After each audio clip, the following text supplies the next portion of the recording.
Raider JA5 mga katropa, ang problema ng motor ni boss, hindi umaandar. Sinakay na nila doon sa sasakyan na yon, galing sila ng San Carlos. At ipapakita sa atin kung bakit ayaw umandar. Galing na to sa ibang shop, ano? Boss, galing na sa ibang shop. Ang problema mga katropa, yung motor ni boss, gusto niyang i-upgrade ng ignition coil. Ito, para lumakas. Lumakas yung kanyang motor. Pero ang pinang-upgrade nila at ang nilagay ng mekaniko ay ito. Alam niyo ba to? Pump TMX 155. Simula nung nilagay nila itong ignition coil ng Pump TMX 155, nako, aray ko, hindi na gumana yung kanyang kuryente. Pastor, ilagay nga natin to.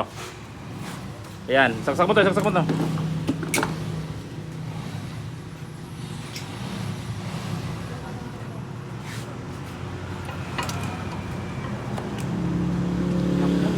Okay, tapos tadya ka mo, Pastor.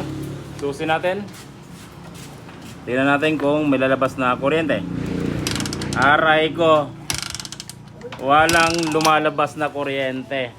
Dahil ito mga katropa, ang nilagay nila ay pang TMX 155 at pang carburetor yung nilagay nila.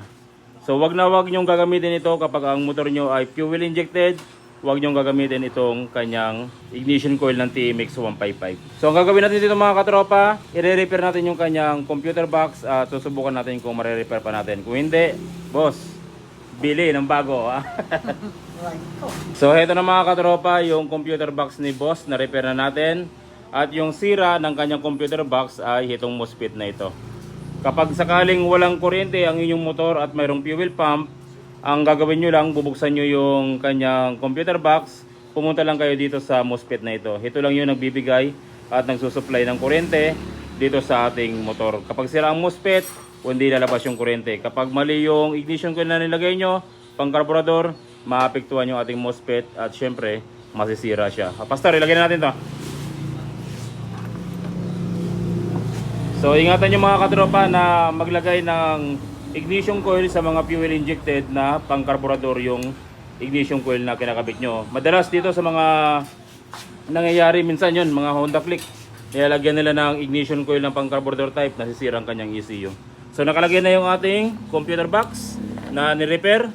Tapos isusin natin. Tapos sige natin kung may lalabas ng kuryente. Sige lang, Pastor. Sige. It's alive! May kuryente na. Sige. Okay, lagyan na natin yung tension wire tapos paandarin natin. So ito na mga katropa, yung ignition coil, tension wire ng motor ni boss. Ito naman yung ni-repair natin na computer box ni boss.